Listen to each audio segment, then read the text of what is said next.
Monsieur, bonsoir. Tout d'abord, au chapitre des mesures législatives et réglementaires sur le rapport du ministre de la Justice et des Droits de l'Homme, garde des Sceaux, le Conseil des ministres a adopté des projets de décret autorisant le changement de nom de famille de messieurs Lansina Doumbia et 37 autres personnes. Les conditions de changement de nom de famille sont prescrites par la loi numéro 2011-087 du 30 décembre 2011 portant code des personnes et de la famille. L'examen des dossiers révèle que les demandeurs remplissent individuellement les conditions prescrites par le Code des personnes et de la famille.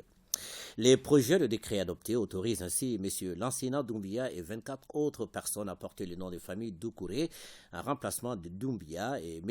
Nima Diaby et 12 autres personnes à porter le nom Gassama en remplacement de Diaby. Sur le rapport du ministre des Transports et des Infrastructures, le Conseil des ministres a adopté un projet de décret portant réglementation du transport maritime.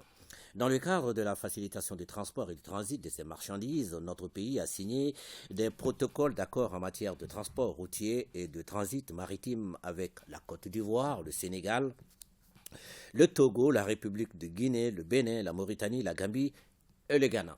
En application de ces protocoles d'accord, les pays de transit mettent à la disposition du Mali des espaces dans leur domaine portuaire pour l'entreposage des marchandises en provenance ou à destination du Mali. Le transport maritime est régi dans l'espace UEMOA par le règlement numéro 2-2008 CM-UEMOA du 28 mars 2008. Son objectif est d'harmoniser les transports maritimes intérieurs, intracommunautaires et internationaux au départ ou à destination d'un port d'un État membre pour le transport de passagers ou de marchandises.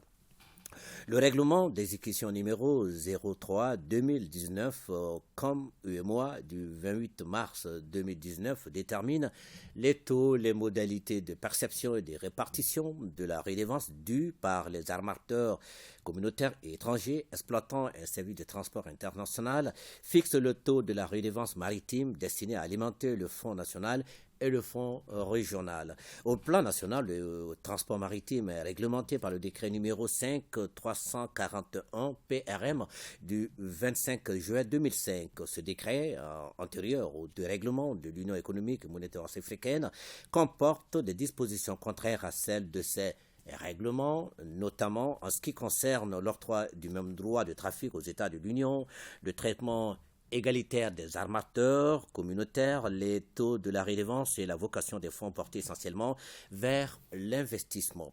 Le projet de décret adopté permettra d'harmoniser la réglementation nationale avec les textes communautaires et de mobiliser les ressources pour financer le développement du transport maritime et fluvial au niveau national.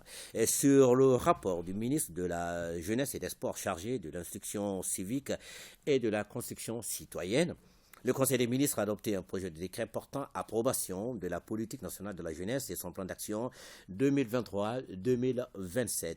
Le Conseil des ministres, en sa session du 1er mars 2023, a pris acte d'une communication écrite relative à la politique nationale de la jeunesse et son plan d'action 2023-2027. Cette politique a pour objectif de contribuer au bien-être des jeunes du Mali en faisant d'eux des acteurs majeurs du changement en faveur de la paix, de l'unité nationale et le principal moteur du développement économique, social et culturel du pays. Le projet de décret adopté consacre l'approbation formelle de la dite politique et ouvre la voie à la mise en œuvre des actions préconisées.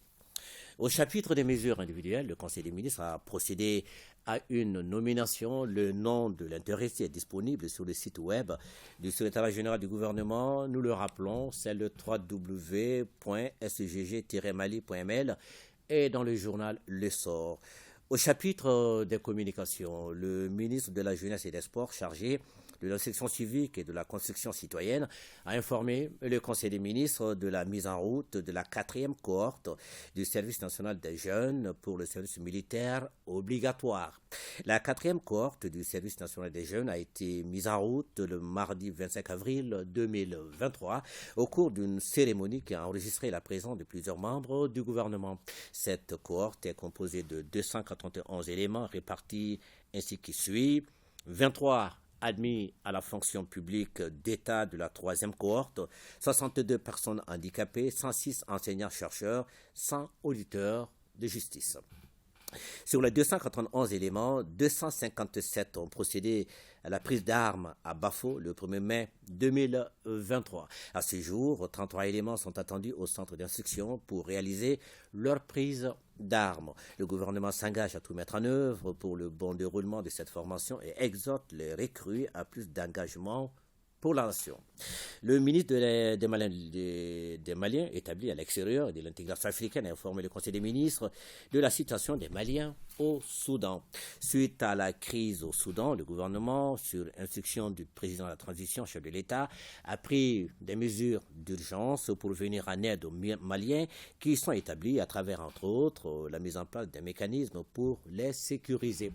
La mise en œuvre de ces mécanismes a permis de rapatrier 69 de nos compatriotes les 28 et 29 avril 2023. Le gouvernement rassure la diaspora malienne de son engagement à tout mettre en œuvre pour lui apporter l'assistance et le soutien nécessaires pour sa protection. Le ministre de la Santé et du Développement social a informé le Conseil des ministres de l'évolution de la maladie à coronavirus, marquée par une diminution du nombre de cas testés positifs par rapport à la semaine précédente. Le président de la transition, chef de l'État, a cependant appelé la population au respect des mesures de prévention et de lutte contre la maladie. Mesdames et messieurs, merci d'avoir suivi. Fousseni Tounkara, à vous. Bonne suite des journaux. Merci beaucoup, Ibrahim Djambeli.